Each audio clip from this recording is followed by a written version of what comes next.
Africains, Africaines, bonjour. Ivoiriens, Ivoiriennes, bonjour. Chers tuteurs et chères tutrices, bonjour. Nous sommes aujourd'hui jeudi 26 novembre 2020.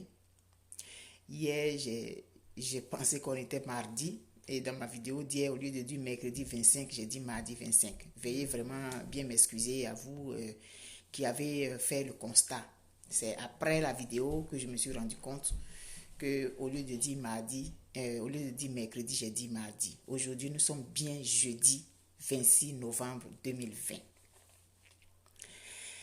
J'ai vu passer une information hier sur les réseaux sociaux. J'y ai pensé toute la nuit et je vais partager avec vous le résultat de mes cogitations à ce sujet. Nous sommes tous embarqués dans un chemin qui va être long, qui va être épuisant, mais il faut continuer, il faut rester focus sur ce que nous avons décidé d'entreprendre. Parce que nous ne pouvons pas faire marche arrière maintenant. Nous sommes allés trop loin et les morts qu'il y a eu ont été des morts qui sont allés trop loin pour que nous puissions faire marche arrière.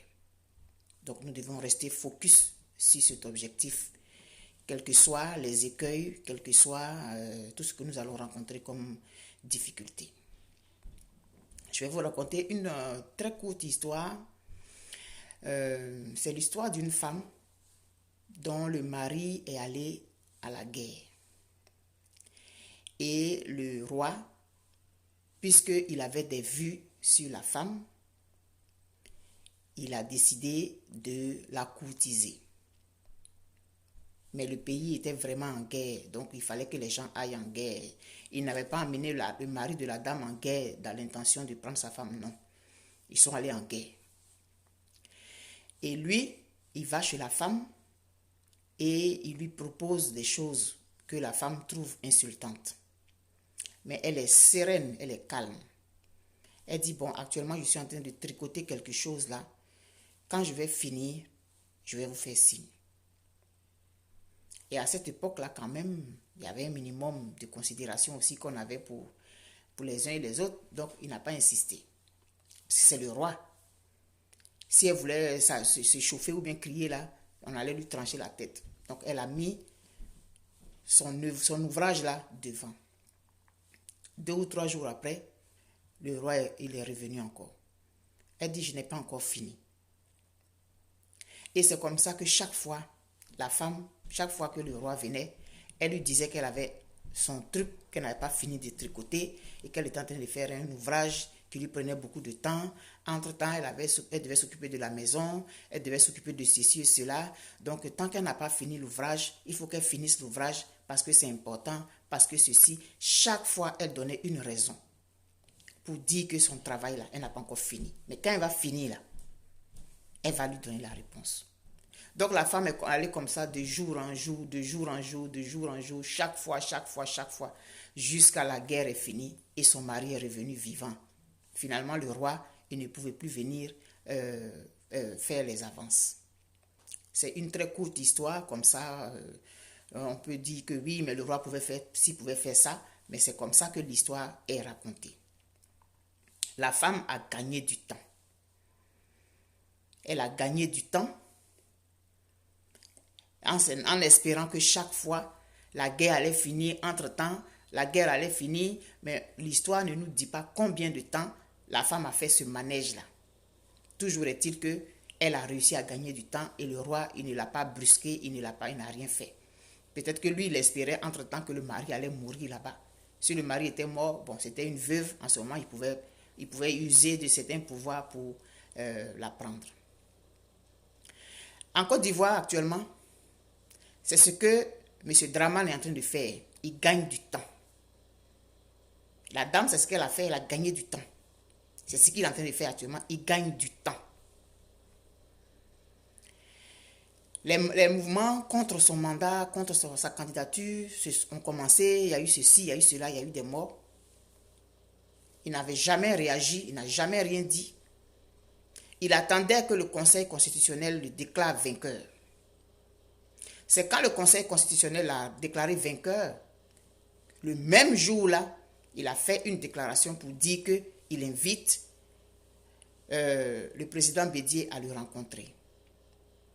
Il n'était pas encore président, il n'avait pas encore été élu président, il n'avait pas encore été déclaré président. Donc, il gagnait du temps. Il a gagné du temps jusqu'au 9 novembre. Entre-temps, on sait depuis combien de temps il y avait déjà eu des morts. Il a gagné du temps. Il a attendu qu'il soit déclaré vainqueur. Et dans son allocution, c'est là il profite pour donner, pour adresser l'invitation. C'est de la perfidie. C'est de la malhonnêteté intellectuelle. Mais de toutes les façons, on ne refait pas l'homme. Hein.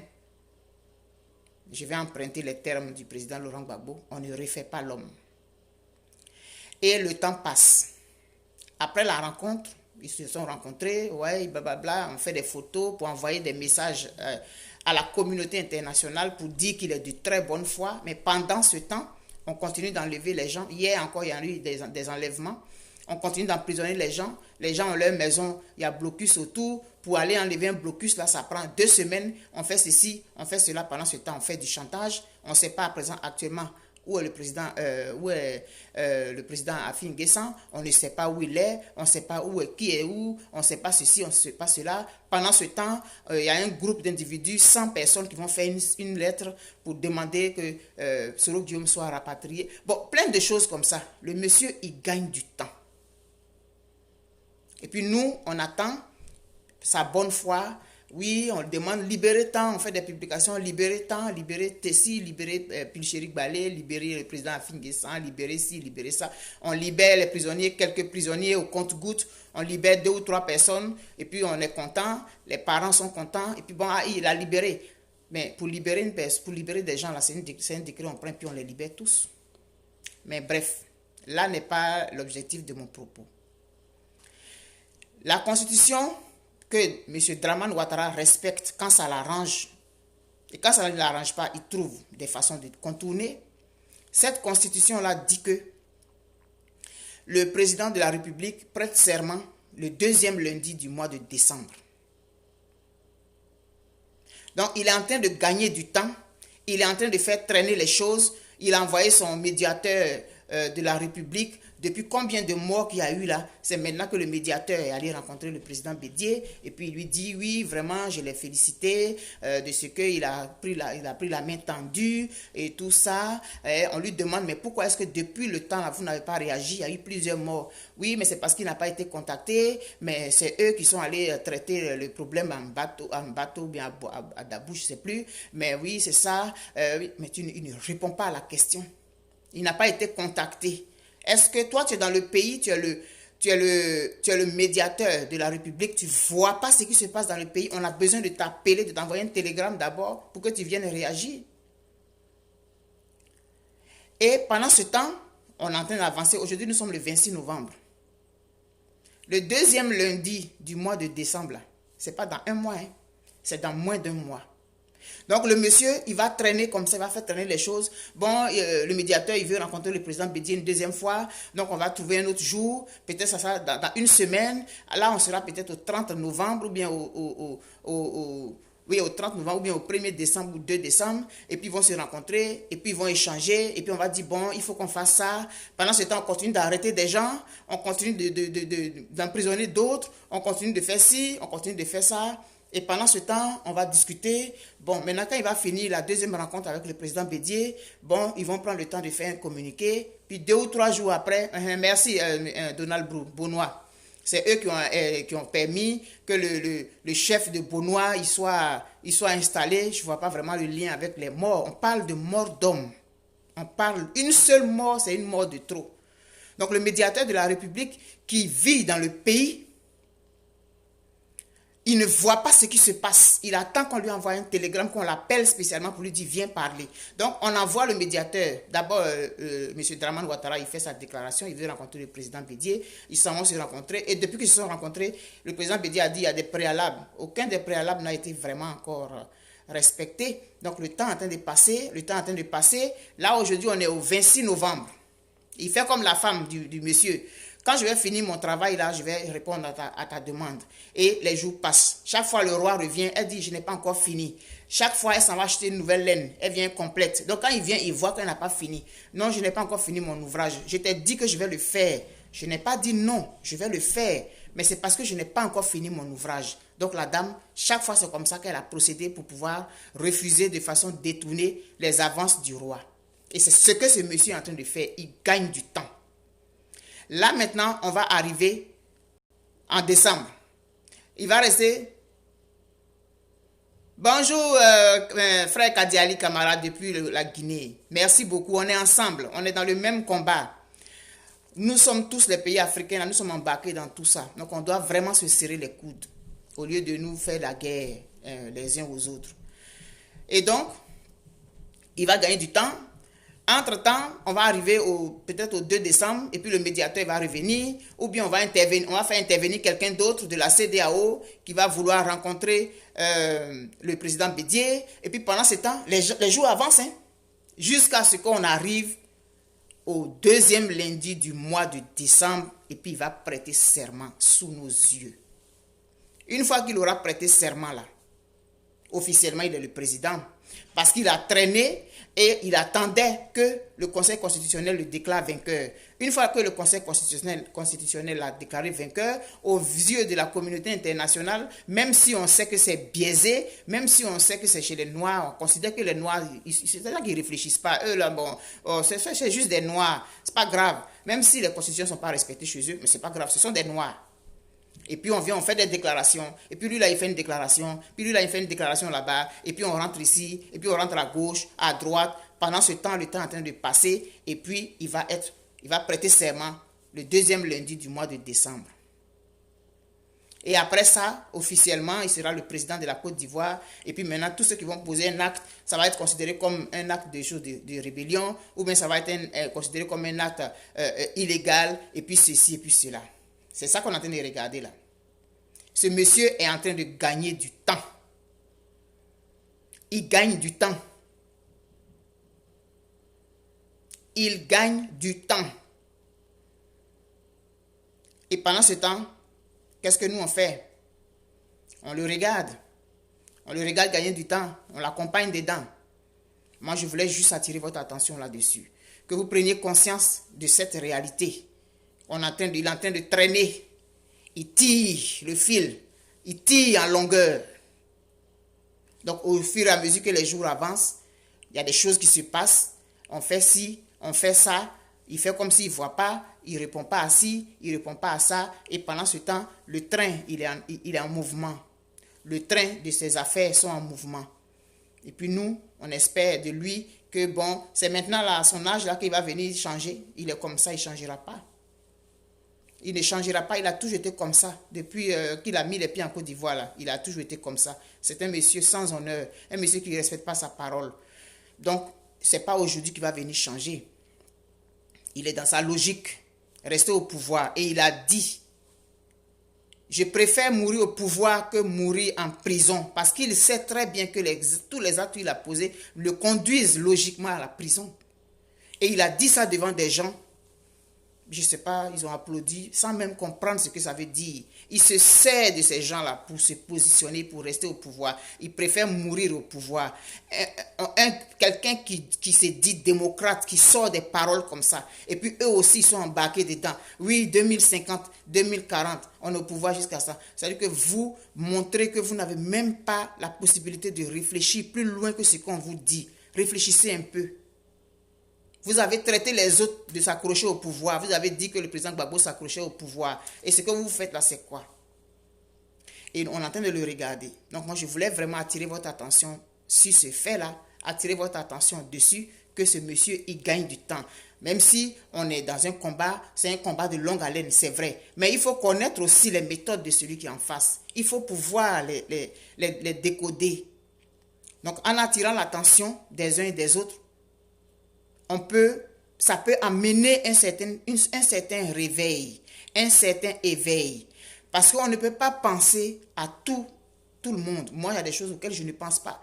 Il y a des gens qui m'envoient des messages inbox qui me disent « Ah, Eben, il y a telle chose, auxquelles je n'avais pas pensé. » Donc, on ne peut pas penser à tout. quand on a une idée comme ça, envoyer des messages inbox et puis on peut les porter à la connaissance de tout le monde. Mais j'ai pensé à ça toute la journée. J'ai repensé au discours de M. Tungara. C'est que ce n'est même pas responsable qu'un personnage dise « Oui, je n'ai pas été contacté. » Tu n'as pas été contacté, tu n'es pas dans le pays. Tu ne vois pas ce qui se passe. Des gens qui sont morts, des gens qui ont été décapités, brûlés, calcinés dans leur maison. Toi, tu es dans le pays, tu n'as pas vu ça. Tu veux qu'on t'appelle d'abord pour te dire qu'il y a des choses qui se passent. Et c'est combien de jours après tout ça là que tu vas venir dire que oui, je suis venu rencontrer le président Bédié, je l'ai félicité pour la main tendue, pour qu'il a accepté, puis ça. On est dans une comédie. Mais quand dans une comédie, il n'y a pas de mort d'homme, il n'y a pas de problème. Mais quand il y a des morts d'hommes, on doit quand même réagir, on est des humains. On s'amuse avec un pays comme ça, on s'amuse avec un peuple comme ça, pour le plaisir d'un petit groupe d'individus. Donc réveillons-nous. Il est en train de gagner du temps pour arriver à sa prestation de serment. C'est dans ça qu'il est là. J'aimerais attirer votre attention là-dessus. Comme la femme qui a fait poireauter le roi, elle n'a pas dit non au roi. Elle n'a pas dit non. Elle a dit, j'ai un travail à faire. Quand je vais finir là, je vais vous répondre. 2 ou 3 jours après, le roi revient. Elle dit, je n'ai pas encore fini. Entre-temps, dès que le roi donne d'eau, elle s'en va acheter encore 2 ou 3 pelotes de laine. Elle revient avec ça. Elle complète. Quand il vient, elle est en train de travailler. Oui, vraiment, je n'ai pas encore fini. Et elle a fait ça jusqu'à, Dieu merci, la guerre est finie. Son mari est revenu. Le roi ne pouvait plus rien faire. Ce monsieur-là, il est en train de gagner du temps. Et on est en train de le regarder. Je ne sais pas quel miracle on espère de lui. Quel miracle il va faire? Qu'est-ce qu'on attend concrètement? Je ne sais pas. Mais il est en train de gagner du temps. Que ceux qui vont entendre ce message et qui vont le comprendre et qui pensent qu'ils peuvent faire ce qu'il faut, fassent ce qu'il faut. Bonne journée à vous tous. Je vous aime très fort, très très fort. Une pensée pour nos disparus. Une pensée pour ceux qui ont été assassinés. Une pensée pour ceux dont la vie a été stoppés par la volonté de leurs semblables. Une pensée pieuse pour eux. On ne doit pas les oublier tous les jours que nous nous réveillons, tous les jours que nous sommes dans nos activités. Ayons une pensée pour ceux-là. Ayons une pensée pour leur famille. Une pensée positive. Envoyons-leur des ondes positives. Et que le chemin qu'ils ont pris pour rejoindre leurs ancêtres soit un chemin facile à pratiquer pour eux. Mais pour eux, nous devons avoir les yeux ouverts. Non seulement les yeux physiques, mais les yeux spirituels aussi. Il faut regarder les choses aussi avec d'autres regards. Monsieur Dramane Ouattara est en train de gagner du temps pour arriver à sa prestation de serment. Bonne journée à vous tous. Je vous aime très fort. Et la réflexion continue de se poursuivre pour la Côte d'Ivoire. Bye.